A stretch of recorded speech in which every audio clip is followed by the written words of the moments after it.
राष्ट्रीय ओबीसी महासंघ के अध्यक्ष डॉक्टर बबनराव तायवाड़े ने कहा है कि मराठा और ओबीसी समाज के 90% लोग खेती पर निर्भर हैं और अतिवृष्टि से संकट में हैं, इसलिए सरकार ने तुरंत मुआवजा देना चाहिए। खेती को नौकरी का दर्जा देने की जरांगे की मांग पर उन्होंने कहा कि यह नया मुद्दा है, इसका अध्ययन करना होगा। हे बघा की मराठा समाज असो किंवा ओबीसी समाज असो, या दोन्ही समाजामध्ये 90% लोक, मी 90% म्हणेल की शेतीवरती अवलंबून आहेत आणि त्याच्यामुळे हा शेतीचा पोसंदा यावर्षी जी अतिवृष्टी या महाराष्ट्रामध्ये झालेली आहे त्या अतिवृष्टीमुळे एवढा संकटात आलेला आहे की पुढचे 2-3 वर्ष तो त्या आर्थिक संकटातून सावरणार की नाही सावरणार याविषयी आमच्या मनामध्ये शंका आहे। तर त्या पूर्ण शेतकरी वर्गाचे आणि शेतमजुरांचे काय हाल होतील याविषयी म्हणजे एवढं मोठा प्रश्नचिन्ह निर्माण झालेला आहे। आणि अशा वेळेस सरकार म्हणून सरकारची एक जबाबदारी आहे की या शेतकऱ्याला जो संपूर्ण जगाला नाही तर देशाला नाही तर महाराष्ट्राला आणि गावकऱ्याला पोचतो, जे ते अन्न उगवतात त्याच्या भरोश्यावरती आम्ही दररोज अन्न खातो, अशा या शेतकरी शेतमजुराला मदत करणं हे आवश्यक आहे। आणि म्हणून आम्ही आमच्या चर्चेमध्ये सुद्धा आंदोलनामध्ये सुद्धा मुद्दा घेतला होता की अतिवृष्टीमुळे ज्या शेतकऱ्यांचं नुकसान झालेलं आहे त्यांना त्वरित आर्थिक मदत करावी आणि सरकारने तशा प्रकारचे पंचनामे करून दिवाळीपूर्वी आर्थिक मदत करण्याची घोषणा केलेली आहे।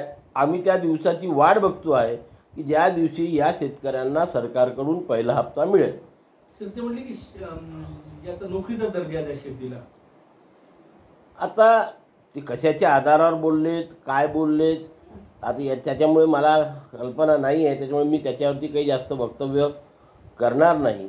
पण शेतीला नोकरीचा दर्जा हा नवीनच प्रश्न बाहेर, त्याच्यावरती आम्हाला अभ्यास करावा लागेल। ते म्हणजे एकसारखं आडनाव सापडल्यास आरक्षणासाठी अर्ज करा म्हणते ओबीसी आरक्षणासाठी। नाही, हे बघा की बसले कुठलेही मुद्दे उपस्थित करून लोकांमध्ये संभ्रम म्हणजे निर्माण करण्याचे असे हे वक्तव्य आहेत।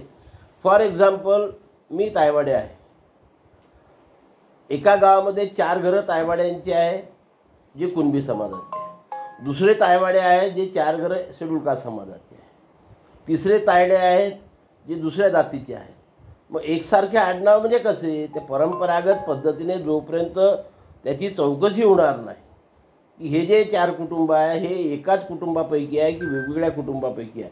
कारण तुम्ही जर महाराष्ट्राचा अभ्यास केला तर सारख्या आडनावाची कुटुंब हे आपल्याला वेगवेगळ्या जातीमध्ये दिसून येतील। एकच आडनावाचा माणूस कुणबी समाजामध्ये आहे, तेली समाजामध्ये आहे, माळी समाजामध्ये आहे, धोबी समाजामध्ये आहे, न्हावी समाजामध्ये आहे, शेड्यूल कास्टमध्ये आहे आणि शेड्यूल ट्राईबमध्ये आहे। म्हणून तो मुद्दा आपण कसा काय घेऊ शकतो?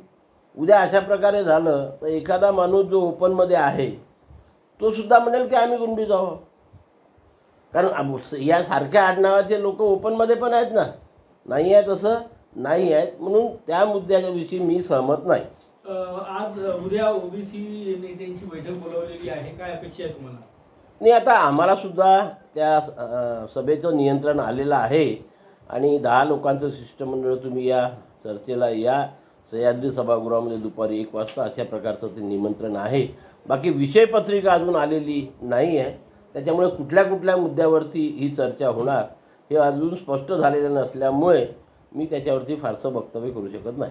आता बघा की हे बघा, सरकारने ज्या फॅक्टच्या आधारावरती हा शासन निर्णय काढला, सरकार आपली भूमिका आजच्या या सभेमध्ये मांडतील अशी मी अपेक्षा करतो, कारण अजेंडा आलेला नाही आहे।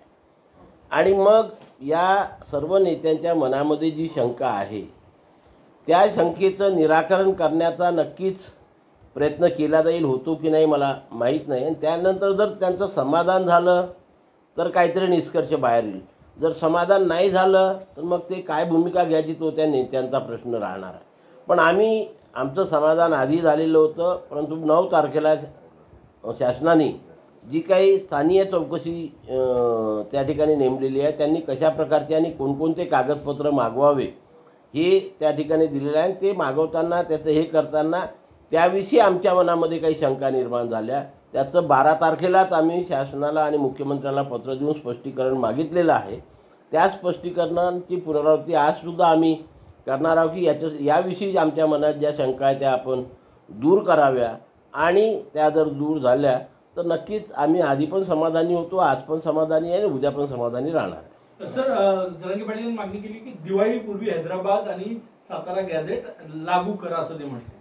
मला हेच तर कळत नाही ना, म्हणजे कसं आहे की आपण बघा, ज्या दिवशी उपोषण सोडलं त्या दिवशीपासून आजपर्यंत ते सांगत आहे की हैदराबाद गॅजेट लागू झालं. पूर्ण महाराष्ट्राने ते ऐकलं आहे, देशाने ते ऐकलेलं आहे. आणि आता पुन्हा म्हणायचं की दिवाळीपूर्वी हैदराबाद गॅजेट लागू करणं ही किती मोठी अतिशयोक्ती आहे काय. आणि त्याच्यामुळे त्यांना ॲक्च्युअल काय म्हणायचं आहे हेच आपल्याला कळत नाही. की एकदा एका बाजूला म्हणायचं की लागू झालं, नंतर म्हणायचं की लागू करा. या दोन्ही गोष्टीमध्ये मला विरोधाभास दिसून येतो.